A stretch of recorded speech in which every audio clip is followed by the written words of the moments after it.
El cadáver que lloraba. Mi nombre es Raúl, trabajo como asistente en el servicio médico forense de un pequeño pueblo de Michoacán. No es el trabajo que uno sueña tener, pero la paga es decente y, después de un tiempo, crees que te acostumbras a la presencia constante de la muerte. Al menos, eso pensaba yo. Era una noche como cualquier otra. La lluvia golpeaba el techo de lámina del CEMEFO con fuerza, creando un sonido monótono que, aunque ensordecedor, lograba ser tranquilizador después de tanto tiempo trabajando allí. El turno nocturno siempre era más tranquilo, o al menos eso quería creer. Hacia las 9 de la noche llegó un nuevo caso. Una mujer de unos 30 años, fallecida en un accidente automovilístico. Su cuerpo había quedado atrapado en el auto y los bomberos tardaron horas en liberarla. Cuando finalmente lo hicieron, ya no había nada que hacer por ella. Las heridas eran tan graves que resultaba un milagro que alguien pudiera haberla identificado. No era raro que cuerpos llegaran en ese estado. La mayoría de las veces, el proceso se volvía casi automático, se registraba el ingreso, se limpiaba el cadáver y se preparaba para la autopsia. Pero esa noche, algo no se sentía bien desde el principio. El rostro de la mujer, aunque desfigurado, tenía una expresión extraña. No era el típico rictus de alguien que había muerto de forma violenta. Había algo más. Algo que no podía explicar. Sus ojos, aunque cerrados, parecían aún tener una especie de peso, como si no hubieran descansado del todo. El médico de turno, el doctor Vargas, un hombre de mediana edad con una actitud profesional imperturbable, fue el primero en notar algo raro. Mientras limpiaba el cuerpo, se detuvo de golpe, como si algo lo hubiera sobresaltado. ¿Escuchaste eso?, preguntó con voz tensa. Yo estaba organizando instrumentos en una bandeja metálica y no le presté atención al principio. Pensé que era un ruido de la lluvia o del drenaje. ¿Qué cosa?, respondí, sin mirarlo. Un sollozo. Sonó como si viniera de aquí.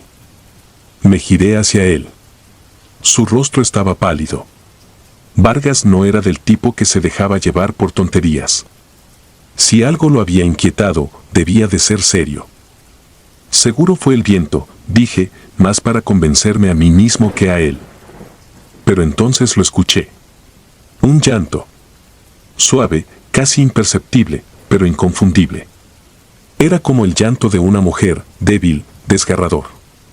Me recorrió un escalofrío. Venía del cuerpo.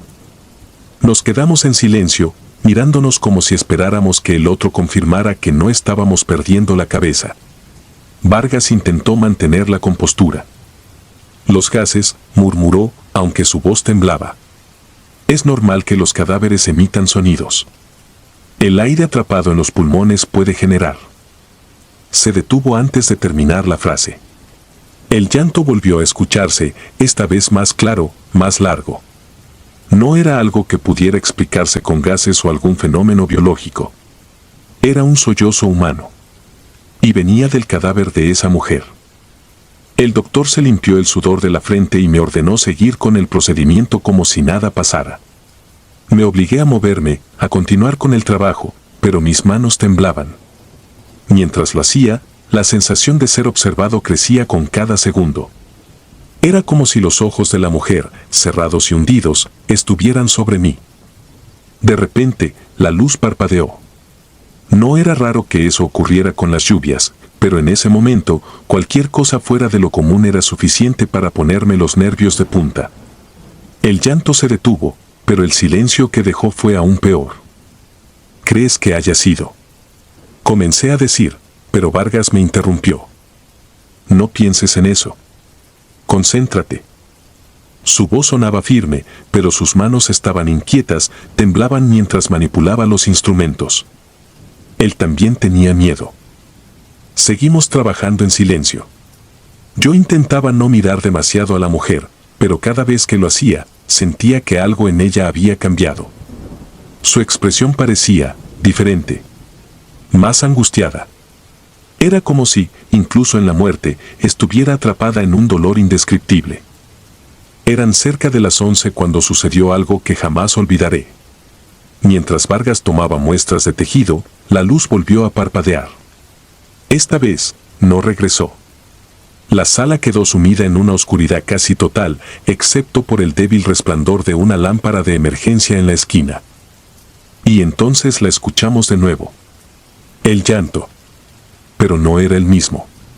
Era más fuerte, más claro, más humano. Vargas encendió su linterna y apuntó hacia el cuerpo. Yo esperaba ver algo, cualquier cosa que pudiera explicar lo que estaba ocurriendo. Pero lo que vi me heló la sangre. La mandíbula de la mujer estaba ligeramente abierta, como si hubiera intentado gritar.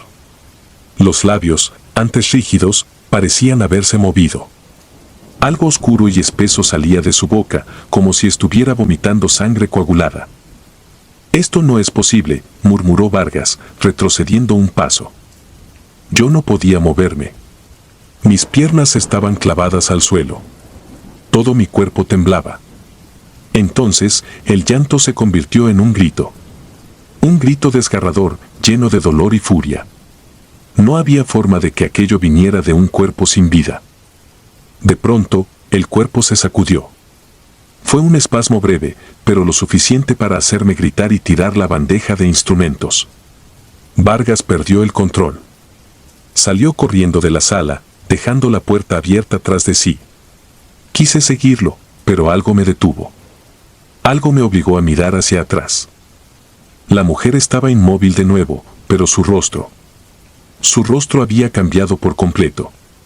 Sus labios formaban una sonrisa torcida, y sus ojos, aunque cerrados, parecían mirarme. Sentí que iba a desmayarme.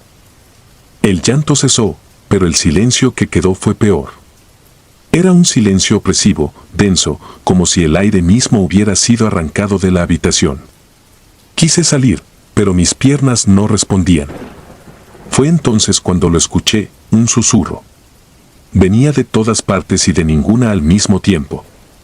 Era su voz. Me llamaba por mi nombre. Corrí. No sé cómo, pero encontré la fuerza para moverme.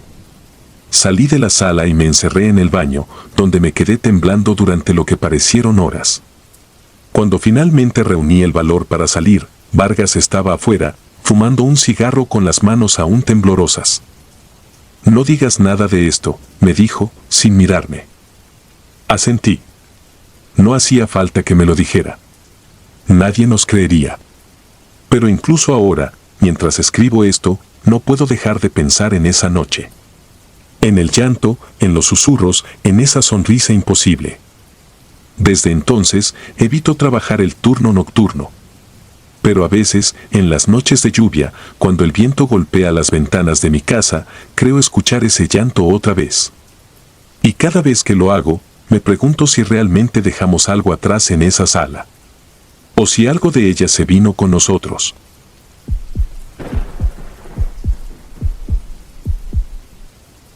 El huésped equivocado. Trabajar en el CEMEFO nunca fue mi plan de vida, pero las circunstancias te empujan a lugares insospechados. El olor a formol y a descomposición se volvió una constante en mis días, tanto que ahora lo llevaba conmigo a casa, impregnado en la ropa y en la piel. En el silencio de esas frías instalaciones de Puebla, rodeado de cuerpos sin nombre, uno aprende a convivir con la muerte como un vecino incómodo, pero esa noche me di cuenta de que hay cosas que ni la costumbre puede suavizar. Fue un martes, cerca de las 8 de la noche. Llevábamos un día tranquilo, dentro de lo que cabe. Me encontraba revisando un par de expedientes cuando llegó el cuerpo de un hombre que había sido hallado en las calles del centro histórico. Los reportes lo catalogaban como indigente, ropa raída, delgado al punto de la desnutrición y un rostro inexpresivo. Pero al verlo de cerca, algo en su semblante me puso los nervios de punta. No era exactamente una sonrisa, pero sus labios parecían curvarse hacia arriba, como si se burlara de todos nosotros, incluso de la muerte misma. Ignoré el escalofrío que recorrió mi espalda y procedí a registrarlo. Todo era rutinario: tomar fotografías, medirlo, anotar las características físicas. Sin embargo, sentí como si sus ojos apagados me siguieran mientras me movía. Una vez terminado el protocolo, lo colocamos en la cámara frigorífica. Su ficha quedó marcada como no identificado. Era un caso más, o eso creía. Esa noche, de regreso en mi departamento, traté de relajarme con un café y algo de música suave, pero el rostro del hombre seguía apareciendo en mi mente. No podía dejar de pensar en esa mueca, tan fuera de lugar, tan inquietante. Me fui a la cama más tarde de lo habitual, convencido de que la mañana lo aclararía todo. El sueño llegó rápido, pero con él también llegó algo más. En mi sueño estaba de pie en la sala principal del CEMEFO. Las luces fluorescentes parpadeaban y el aire era mucho más frío de lo normal. Frente a mí estaba el hombre del cuerpo, parado, pero de una manera rígida, antinatural, como si su cuerpo no estuviera diseñado para moverse. Su sonrisa seguía ahí, pero ahora era más pronunciada. «Ese no es mi lugar», me dijo con una voz que resonaba como un eco. Sus palabras eran claras, pero sus labios no se movieron. Me desperté de golpe, sudando, con el eco de su frase aún retumbando en mis oídos. Miré el reloj, eran las 3:33 de la madrugada. No volví a dormir. Al llegar al trabajo, el ambiente estaba más pesado de lo habitual. Algo había cambiado, aunque no podía decir qué. Comencé mi turno revisando el estado de los cuerpos ingresados y cuando llegué a la cámara donde estaba el hombre, noté algo extraño. Su ficha estaba marcada con tinta roja, identificado. Eso era inusual, ya que el proceso de identificación para indigentes solía tardar semanas. Al preguntar a mis colegas, me dijeron que una llamada anónima había proporcionado su nombre y su lugar de origen, un pequeño pueblo al norte del estado, a más de 3 horas de distancia. ¿Cómo llegó hasta Puebla? Nadie lo sabía. Lo que sí era extraño es que había un detalle en la llamada que no cuadraba. Según el informe, la persona que llamó aseguró que el hombre no podía quedarse ahí. Intenté enfocarme en otros casos, pero la sensación de ser observado no me abandonaba. Incluso mientras estaba rodeado de colegas, sentía que había ojos sobre mí. Esa noche me asignaron turno nocturno. El CEMEFO durante la madrugada es otro mundo. Cada pequeño ruido, desde el goteo de una tubería hasta el zumbido de los refrigeradores, se amplifica en la oscuridad. La sensación de aislamiento es absoluta. Cerca de las 2 de la madrugada, me decidí a revisar las cámaras frigoríficas de nuevo. Era un protocolo estándar, pero cuando abrí la puerta donde estaba el cuerpo del hombre, algo estaba mal. Su posición había cambiado. Los brazos, que antes estaban cruzados sobre su pecho, ahora estaban a los costados, con las palmas hacia arriba. Su cabeza también parecía girada ligeramente, como si estuviera mirando directamente hacia mí. El aire estaba más frío de lo habitual, y por un momento pensé en cerrar la puerta y salir corriendo, pero me obligué a mantener la compostura.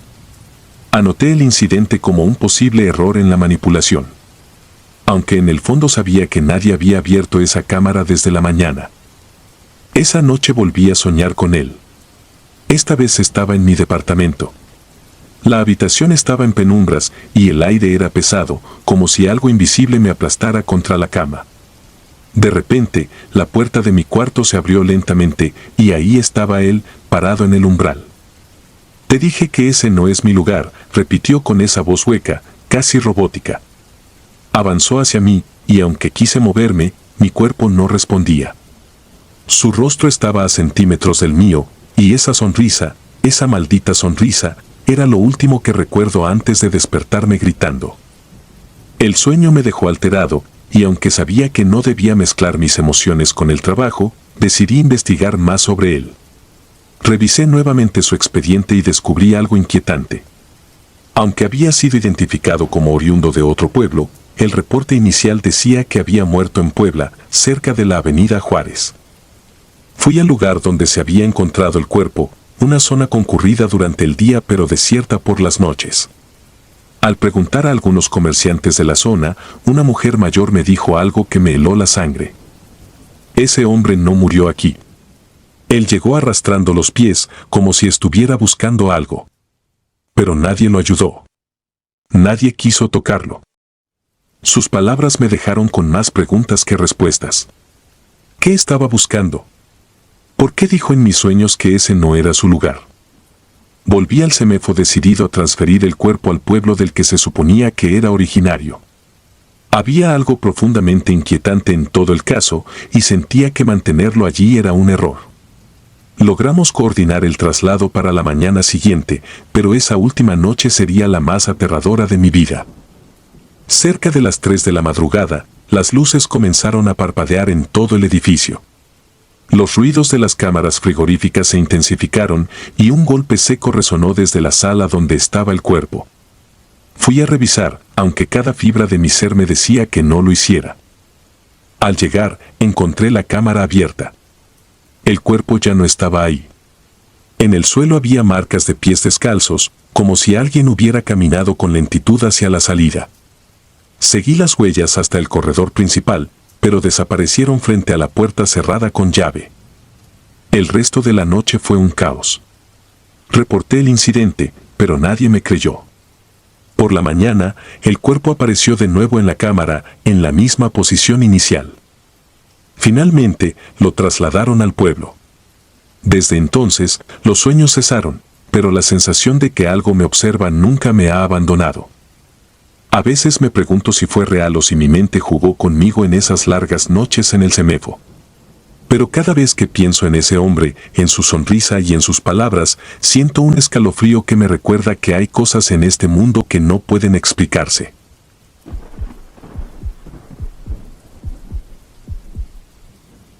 El llanto en la tormenta.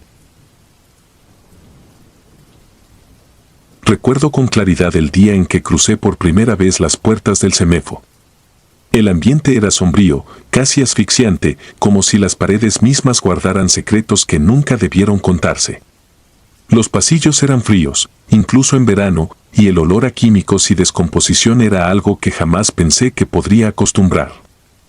Pero lo hice, o al menos eso creí. Un compañero, Héctor, un hombre de rostro endurecido por los años y las experiencias, me tomó del brazo justo antes de mi primer turno nocturno. Te voy a dar un consejo, novato, me dijo mientras encendía un cigarro, si escuchas algo raro durante una tormenta, no salgas a buscar. Quédate donde estás y haz tu trabajo. Me reí, pensando que era una de esas bromas macabras que los veteranos les hacen a los nuevos. Pero su mirada no tenía ni un rastro de humor. ¿Algo raro como qué?, le pregunté. Él exhaló una bocanada de humo antes de responder. Llanto. A veces se escucha llorar a un niño en la sala de autopsias. Me quedé mirándolo, esperando que sonriera, pero su expresión siguió siendo seria. Dicen que es el alma de un chamaco que murió aquí hace años. No es cosa de andar jugando, ¿entiendes? Aunque intenté quitarme esa conversación de la cabeza, no pude.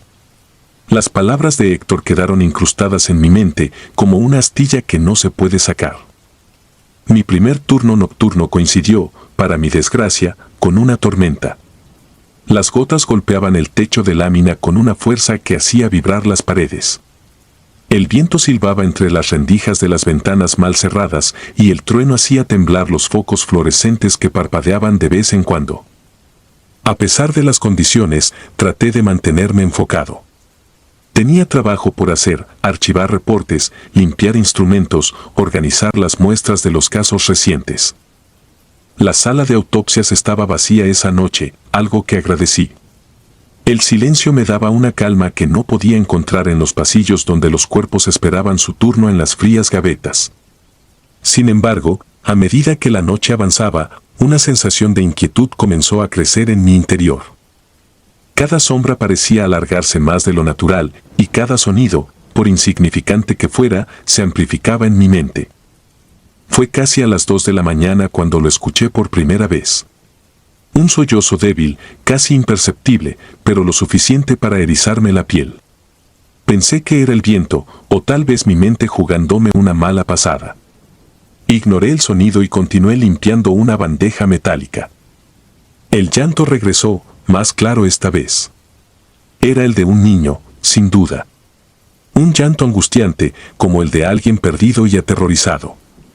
Mi corazón empezó a latir con fuerza, y mis manos temblaron tanto que dejé caer la bandeja al suelo con un estruendo metálico que resonó por todo el lugar.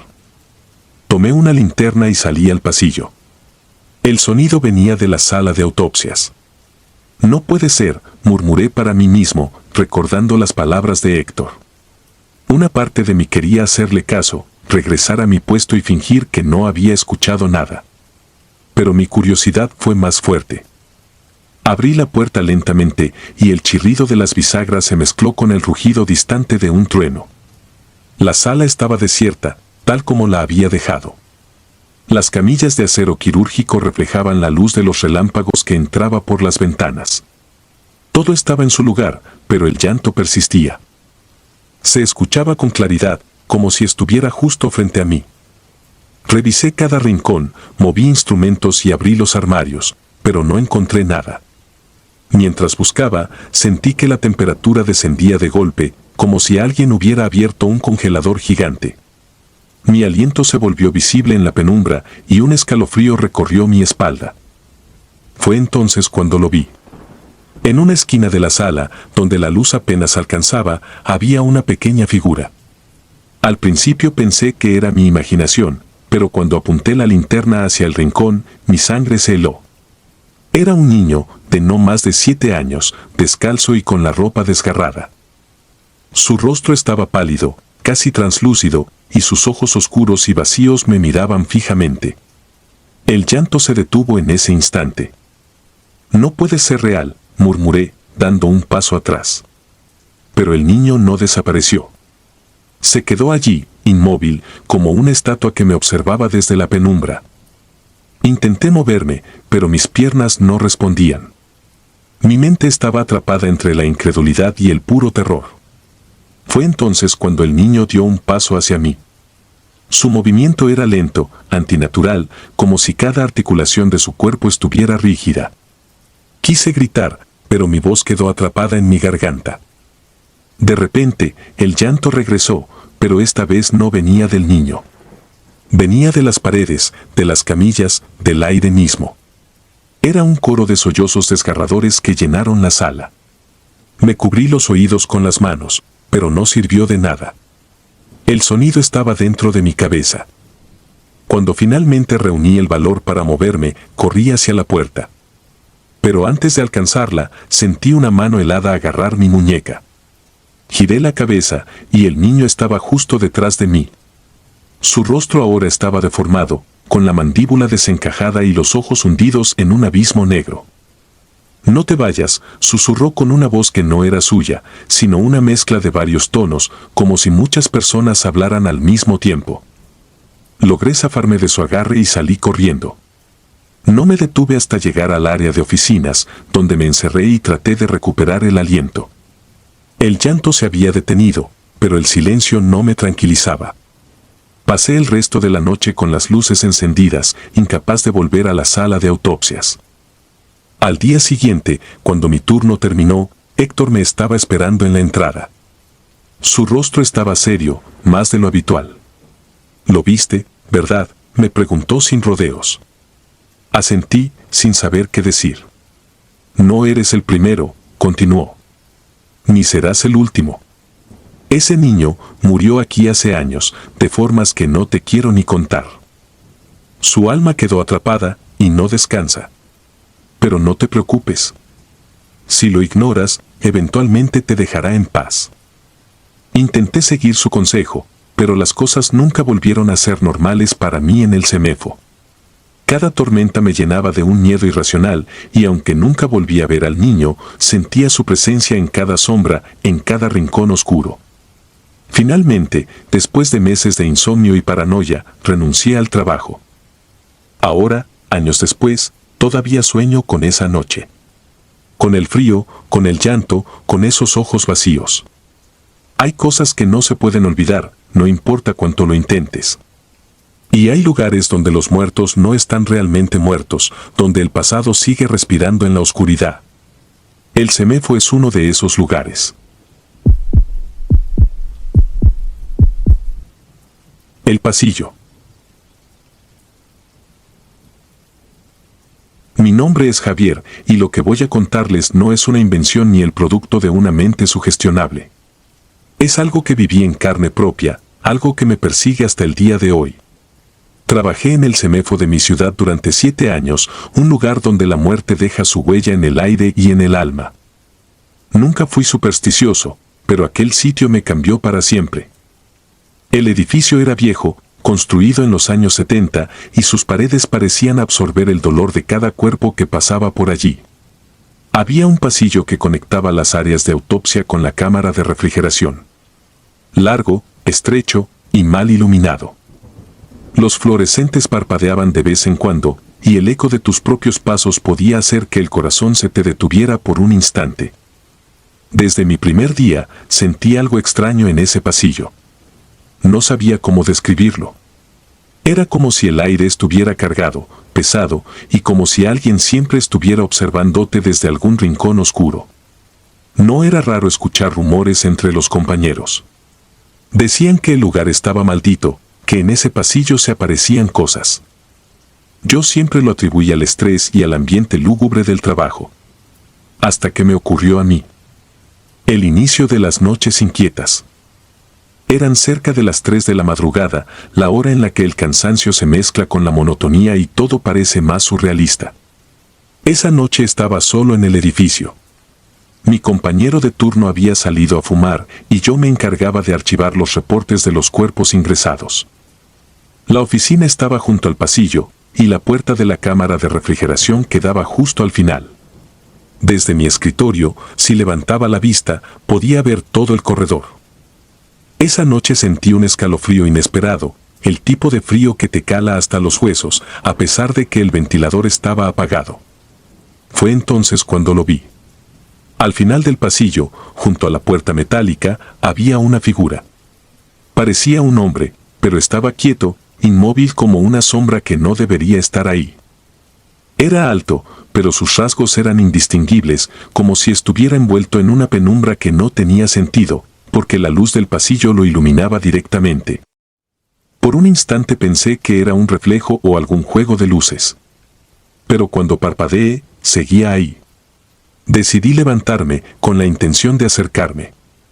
Algo en mi interior me gritaba que no lo hiciera, que debía quedarme en mi lugar, pero no podía quedarme sin hacer nada. Caminé despacio, intentando no hacer ruido, aunque mis pasos resonaban en las paredes como si estuviera en una catedral vacía. Cuando estaba a mitad del pasillo, la figura simplemente desapareció. No se desvaneció lentamente, ni se movió hacia algún lado. Simplemente dejó de estar. Me detuve en seco, con el corazón latiendo como un tambor en mi pecho. Sentí un pánico irracional, pero también una necesidad de comprobar que no había nadie. Llegué hasta la puerta de la cámara, la abrí y miré adentro. Nada. Solo las camillas metálicas y los cuerpos en sus bolsas. Intenté convencerme de que había sido mi imaginación, un truco de la mente provocado por el cansancio. Pero sabía, en el fondo, que no era así. Algo había estado allí. Los rumores toman forma. Al día siguiente, no pude evitar compartir lo sucedido con uno de mis compañeros más cercanos, Ernesto. Se quedó en silencio por un momento antes de responder. «¿Viste al hombre del pasillo, verdad?», me dijo con una expresión sombría. No supe qué responder. ¿El hombre del pasillo? ¿Era algo que ya habían visto otros? Ernesto me contó que varios compañeros habían tenido experiencias similares. Algunos veían una sombra, otros sentían que algo les seguía, y unos pocos incluso escuchaban susurros cuando estaban solos. Dicen que es alguien que murió aquí, alguien que nunca pudo irse. O quizá no es una persona. Su tono era tan serio que me hizo dudar de mi propia cordura. Las semanas siguientes intenté ignorar lo ocurrido, pero el pasillo parecía atraerme. Cada vez que pasaba por allí, sentía esa presión en el pecho, ese hormigueo en la nuca. Había noches en las que juraba escuchar pasos detrás de mí, pero cuando volteaba, no había nadie. Una vez, mientras revisaba un cadáver, escuché claramente que alguien murmuraba mi nombre. Me giré de golpe, pero solo estaba yo en la sala. El punto de no retorno. Todo alcanzó su punto máximo una noche de tormenta. Era una de esas noches en las que la lluvia golpea las ventanas con furia y los truenos parecen hacer vibrar el suelo. Estaba solo otra vez. La mayoría de los empleados preferían no quedarse hasta tarde en el CEMEFO y empecé a entender por qué. Cerca de las 2 de la madrugada, las luces comenzaron a parpadear. No era raro, el sistema eléctrico del edificio era antiguo y a menudo fallaba. Pero esta vez fue diferente. El parpadeo se volvió más constante y cuando la luz volvía, parecía más tenue, como si algo estuviera drenando la energía del lugar. De repente, escuché un ruido metálico proveniente de la cámara de refrigeración. Era como si alguien hubiera cerrado una de las puertas de las gavetas con fuerza. Me congelé. Sabía que no había nadie más en el edificio. Tomé una linterna y me dirigí al pasillo, con el corazón en la garganta. Cada paso que daba parecía un desafío a mi propia cordura. Cuando llegué a la puerta de la cámara, el ruido cesó de golpe. Abrí la puerta con manos temblorosas y alumbré el interior. Todo estaba en su lugar, pero el ambiente era sofocante, como si el aire estuviera cargado de electricidad. Me giré para salir, y entonces lo vi. La figura estaba ahí, a solo unos metros de mí. Esta vez podía distinguir algo más. No tenía rostro, solo una sombra borrosa donde debería estar su cara. Sus manos eran alargadas, casi grotescas, y parecía inclinarse hacia mí. Un sonido bajo y gutural comenzó a emanar de su dirección, algo que no podía identificar, pero que me llenó de un terror visceral. Intenté moverme, pero mis piernas no respondían. Era como si algo invisible me sujetara. Sentí que mi respiración se hacía más rápida y el frío era insoportable. Cerré los ojos, tratando de concentrarme, de pensar en algo que me devolviera el control. Cuando los abrí, la figura ya no estaba. Pero el pasillo estaba en completa oscuridad, como si las luces se hubieran apagado completamente. Salí corriendo de allí. No me importó dejar mis cosas, ni cerrar la oficina. Solo quería salir de ese lugar maldito. La verdad que nadie cuenta. Renuncié unos días después. Nunca volví a ese edificio, pero el recuerdo de lo ocurrido sigue persiguiéndome. Investigué por mi cuenta y descubrí que el terreno donde se construyó el CEMEFO tenía una historia oscura. Antes de ser usado como morgue, era un hospital que fue cerrado tras un incendio en el que murieron varias personas atrapadas. Algunos dicen que los espíritus de esas almas aún rondan el lugar, buscando algo que nunca encontrarán. Hasta el día de hoy, a veces sueño con ese pasillo. En mis pesadillas, camino hacia el final, pero nunca llego. Algo siempre me observa desde la oscuridad y sé que, tarde o temprano, me encontrará. El peso del muerto. Mi nombre es Rodrigo, y durante 3 años trabajé como técnico en un CEMEFO, el servicio médico forense, y puedo decirte que pocas experiencias te preparan para lo que ves ahí dentro. Desde cadáveres mutilados por accidentes hasta aquellos que parecen dormir tranquilamente en su último aliento, la muerte se presenta de maneras que nunca imaginarías. Sin embargo, hay una noche que sigue persiguiéndome, una madrugada que marcó un antes y un después en mi vida. Era una jornada normal, o tan normal como puede ser cuando trabajas entre muertos. El cuerpo de un hombre había llegado poco antes de la medianoche. Murió en un accidente de tráfico, su auto quedó destrozado después de estrellarse contra un poste de luz. Según el reporte, conducía solo, pero algo en la descripción del caso ya se sentía extraño. Los testigos dijeron haber visto el coche moverse erráticamente, como si alguien más estuviera jalándolo en direcciones opuestas antes del choque. El cuerpo no presentaba grandes heridas externas, solo algunos rasguños en el rostro y los brazos. Era un hombre robusto, de unos 40 años, piel cetrina y con una expresión en su rostro que me incomodó al instante. Sus ojos estaban abiertos de par en par, como si hubiera visto algo que no podía comprender justo antes de morir. Los forenses dicen que esa expresión es común en accidentes traumáticos, pero esto se sentía diferente. No había pánico en sus ojos, sino algo más profundo, algo que me resultaba imposible describir. Mis compañeros y yo seguimos el protocolo inicial, revisar sus pertenencias, fotografiar el cuerpo, tomar muestras. Todo iba según lo planeado, pero entonces llegó la hora de moverlo a la cámara refrigerada. Ahí fue cuando todo comenzó. El cuerpo estaba en la plancha, y yo, junto con 2 compañeros, nos dispusimos a levantarlo.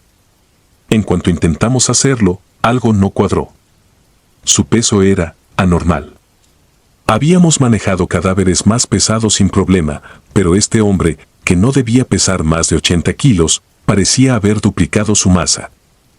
Mis manos comenzaron a sudar, el agarre en sus brazos se sentía extraño, como si su piel estuviera húmeda a pesar de estar completamente seca.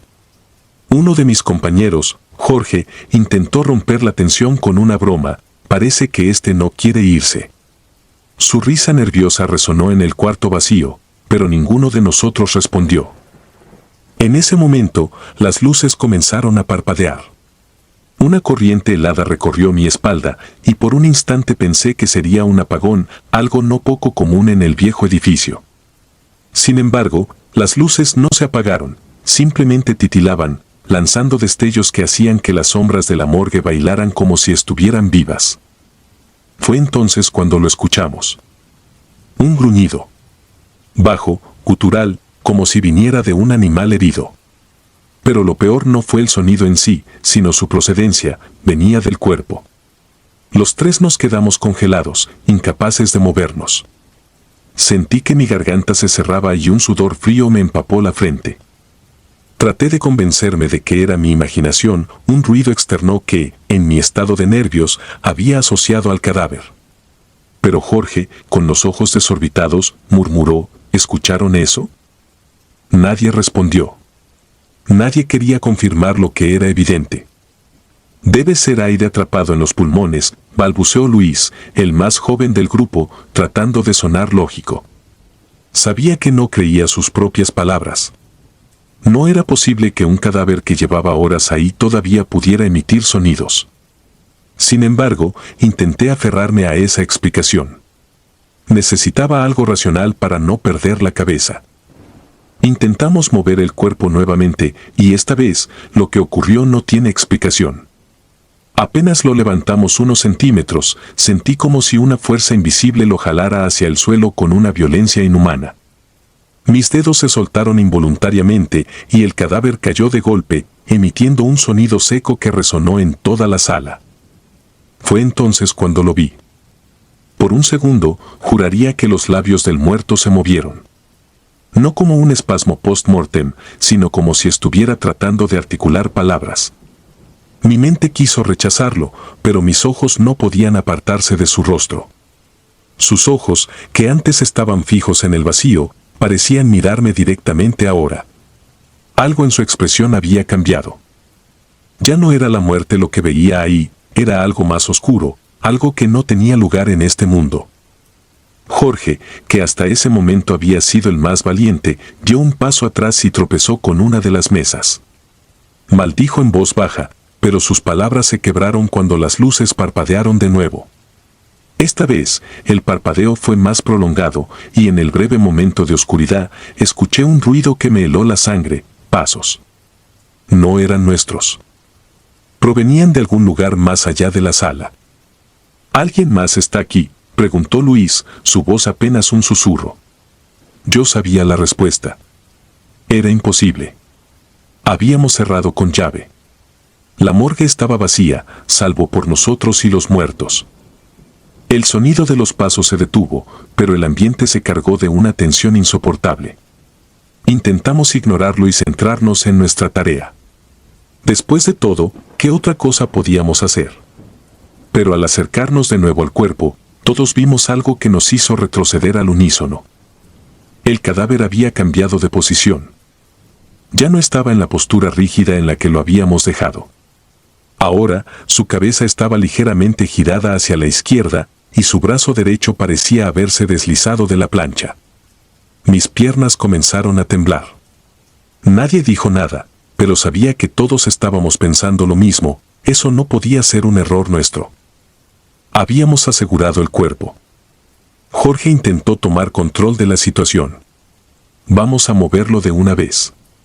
Es solo nuestra mente jugándonos trucos, dijo, aunque su voz temblaba tanto como sus manos. Al intentar sujetar el brazo del cadáver, dejó escapar un grito ahogado y retrocedió de golpe. Lo miré y vi que su mano estaba cubierta de una sustancia negra, viscosa, que parecía emanar de los poros del cuerpo. No era sangre ni ningún fluido corporal que hubiéramos visto antes. Era algo más denso, con un olor metálico que me revolvió el estómago. «Esto no es normal». «Esto no es normal», murmuró Luis, casi al borde de las lágrimas. El gruñido se escuchó de nuevo, pero esta vez fue más fuerte, casi un alarido.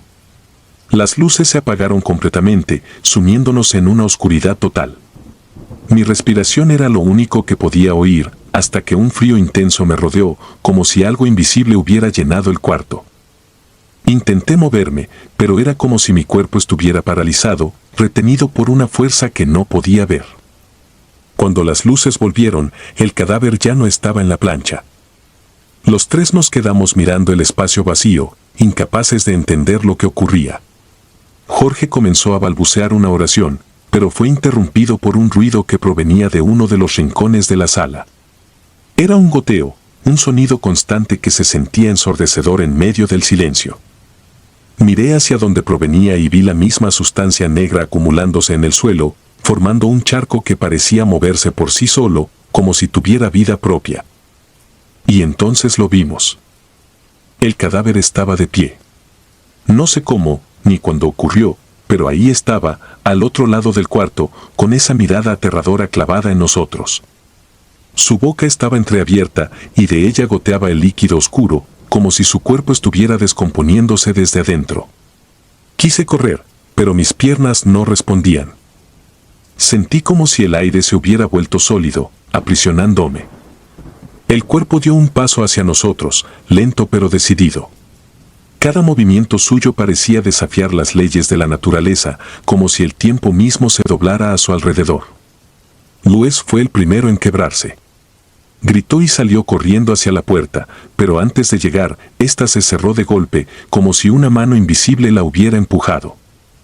Su grito se convirtió en un sollozo cuando se dio cuenta de que no había salida. No sé cuánto tiempo pasó. Podrían haber sido segundos o minutos, pero para mí fue una eternidad.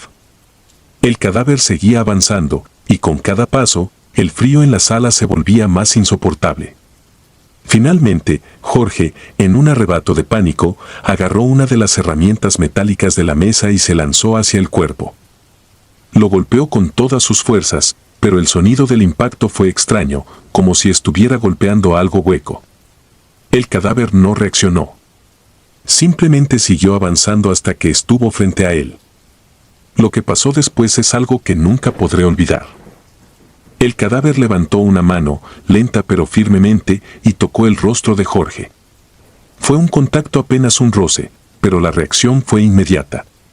Jorge dejó caer la herramienta y un grito desgarrador escapó de su garganta. Su cuerpo comenzó a temblar de manera violenta, como si una corriente eléctrica lo atravesara. Sus ojos se pusieron en blanco y de su boca salió un chorro del mismo líquido negro, espeso y nauseabundo, que habíamos visto antes. Luis y yo no podíamos hacer nada más que observar, petrificados. El cadáver no apartó la mirada de Jorge mientras éste caía de rodillas, con espasmos que sacudían todo su cuerpo.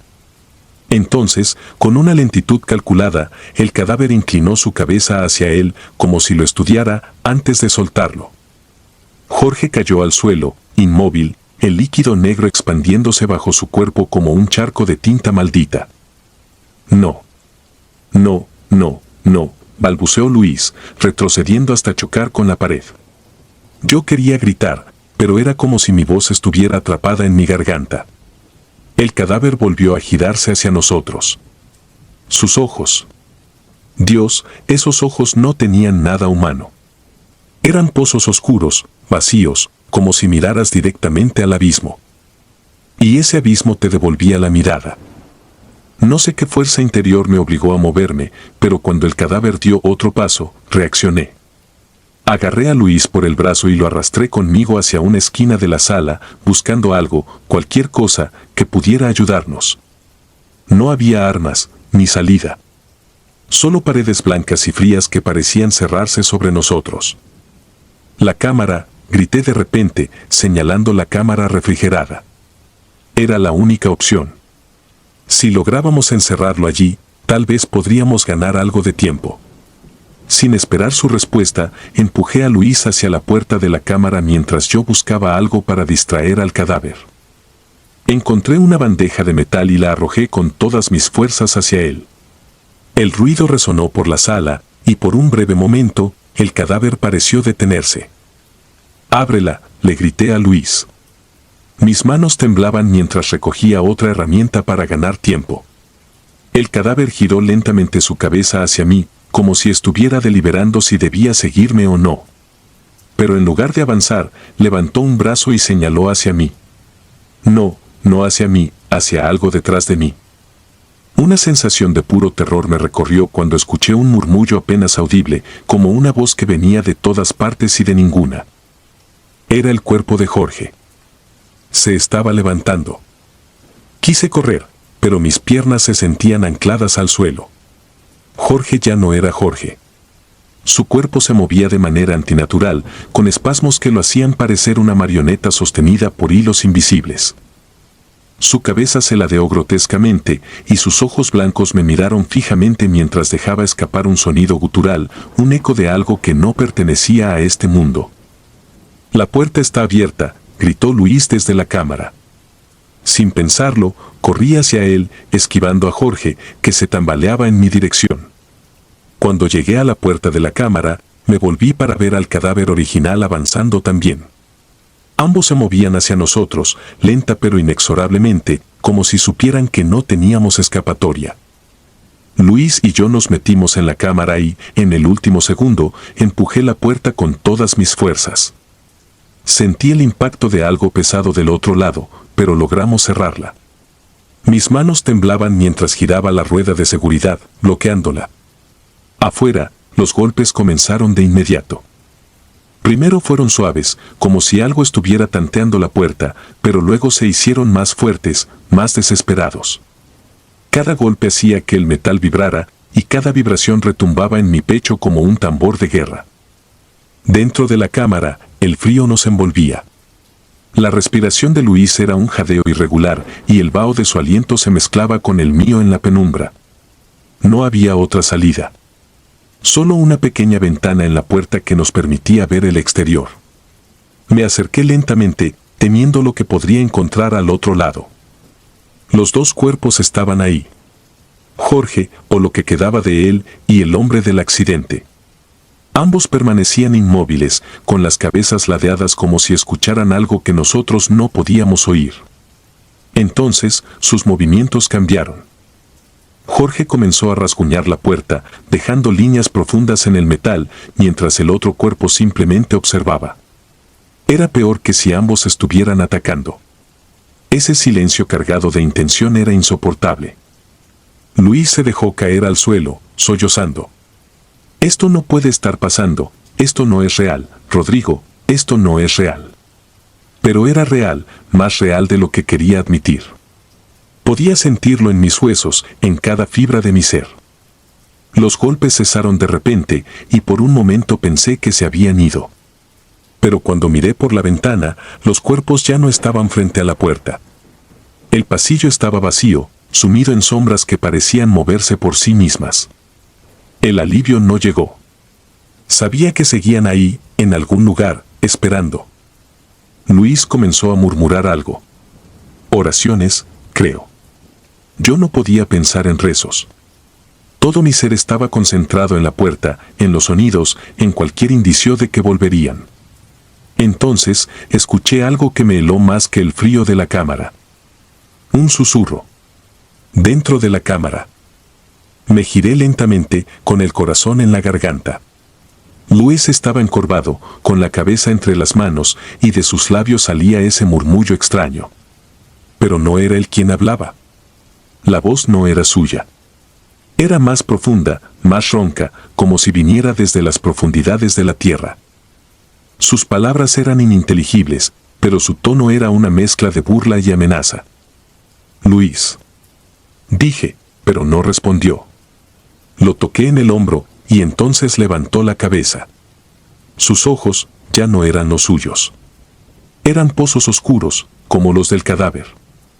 Retrocedí instintivamente, chocando contra la pared helada. Luis se levantó lentamente, con movimientos rígidos, y comenzó a avanzar hacia mí. Mi mente buscaba desesperadamente una salida, pero no había ninguna. Estaba atrapado. Cuando estaba a punto de alcanzarme, las luces de la cámara comenzaron a parpadear, y una última vez, todo quedó en completa oscuridad. No recuerdo cómo salí de ahí. Solo sé que desperté en el hospital, con el sonido de máquinas y voces lejanas a mi alrededor. Me dijeron que había sido encontrado en la morgue, solo, desmayado frente a una puerta metálica cubierta de marcas.